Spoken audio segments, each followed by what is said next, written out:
దేశ రాజధాని ఢిల్లీలోని జంతర్ మంతర్ పరిసర ప్రాంతాల్లో మళ్లీ హైటెన్షన్ వాతావరణం నెలకొంది. విధుల్లో ఉన్న పోలీసులను లక్ష్యంగా చేసుకుని ఆందోళనకారులు రాళ్ల దాడికి దిగారు. ఈ దాడిలో పలువురు పోలీసులు తీవ్రంగా గాయపడ్డారు.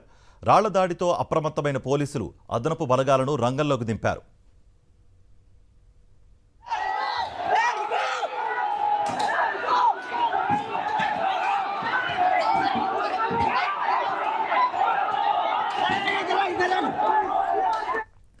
మరోవైపు సెంట్రల్ ఢిల్లీలో ఇంటర్నెట్, మొబైల్ సేవలను నిలిపివేశారు. శాంతి భద్రతలకు విఘాతం కలగకుండా సోషల్ మీడియా ద్వారా ఆకతాయిలు పుకార్లు వ్యాప్తి చేయకుండా ఉండేందుకు అధికారులు కఠిన చర్యలకు దిగారు. జంతర్ మంతర్ పరిసర ప్రాంతాల్లో ఇంటర్నెట్ సేవలను తాత్కాలికంగా నిలిపివేస్తూ ఆంక్షలు విధించారు.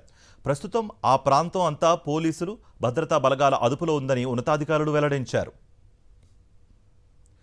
నెల రోజులుగా ఉద్యమ బాటలో పయనిస్తున్న తాము ఇకపై చర్చల బాటలో ముందుకెళ్లేందుకు సిద్ధంగా ఉన్నామని కాక్రోచ్ జనతా పార్టీ ప్రకటించింది. ఇక పోటీ పరీక్షల్లో అక్రమాలకు సత్వరం చర్మగీతం పాడాలంటూ ఉద్యమ పందాలో వెళుతున్న తాము ప్రస్తుతం ప్రభుత్వంతో చర్చలకు సిద్ధంగా ఉన్నామని సీజేపీ నేతలు తెలిపారు.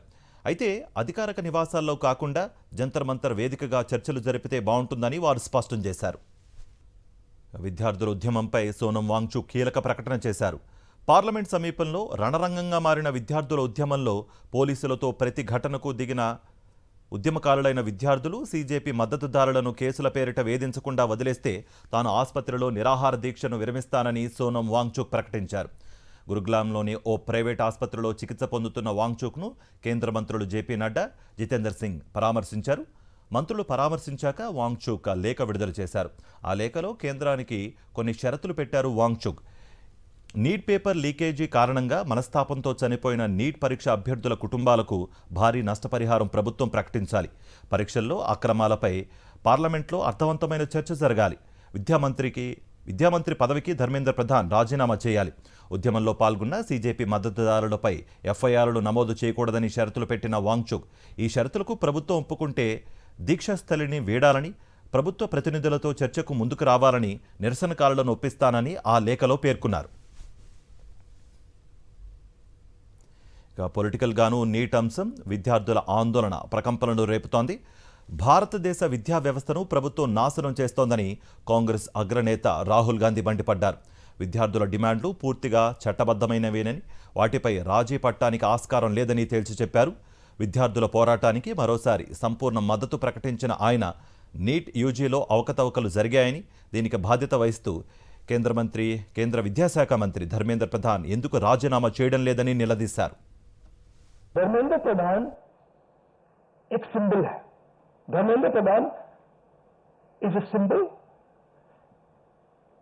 and the students have pain about how they have been treated.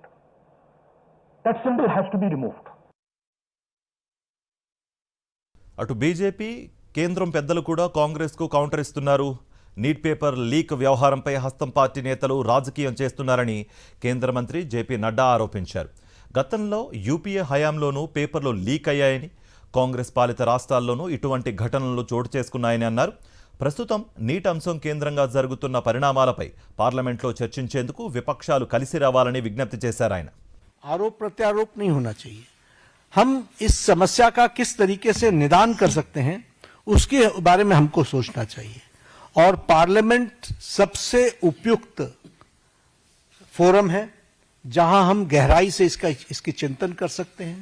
Duration विपक्ष तय करे और उसमें हर एक एस्पेक्ट्स के बारे में चर्चा हो और हम कोई ठोस नीति लेकर के आए, क्योंकि बच्चे कोई हमारे हैं, आपके हैं, वो देश के भविष्य हैं और देश के भविष्य की चिंता करना हमारी जिम्मेवारी है और हमारी जिम्मेवारी में सरकार के साथ साथ विपक्ष की जिम्मेवारी भी है.